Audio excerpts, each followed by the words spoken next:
I'm joined from Florida by Kent Moores. He's executive chairman of the Energy Capital Research Group. Kent, thanks so much for joining us. Let's start with Davos. The theme is creating a shared future in a fractured world.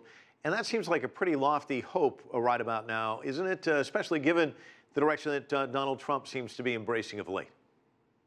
It may, although if you go back to the past, to the last 47 or so Davos meetings, globalization has been the rising theme, and frankly, it's the rising driving force virtually everywhere in the world these days except Washington.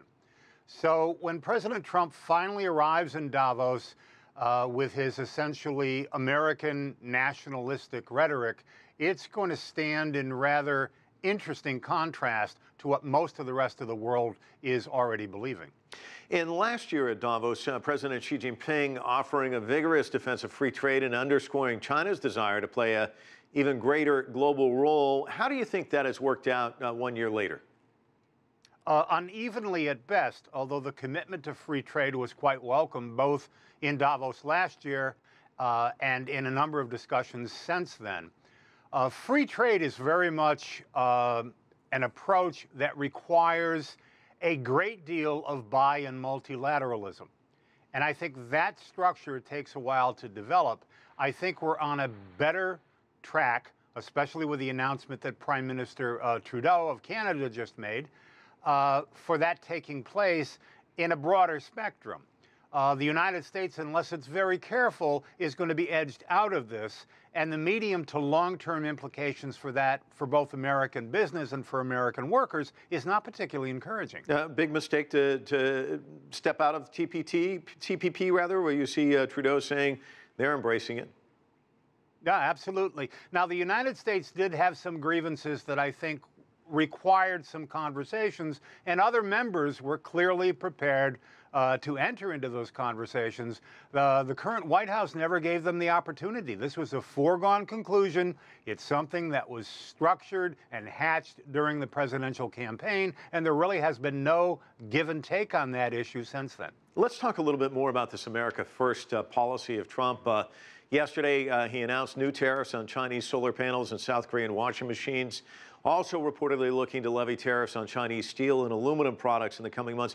Give me your sense of how these moves might affect trade relations between these two countries and overall dialogue.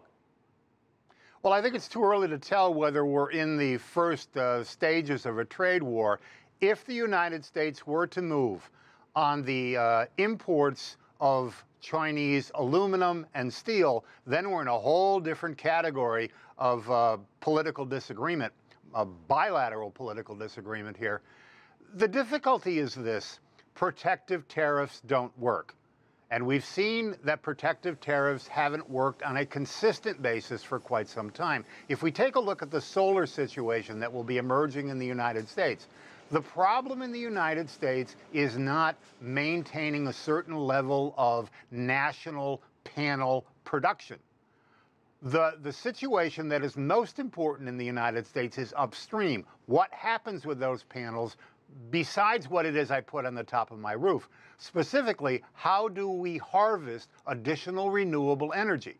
And for that, we need the lowest overall possible cost and the best overall technology. Whether Washington likes this or not, that currently comes from China. And the rest of the world pretty much understands that already.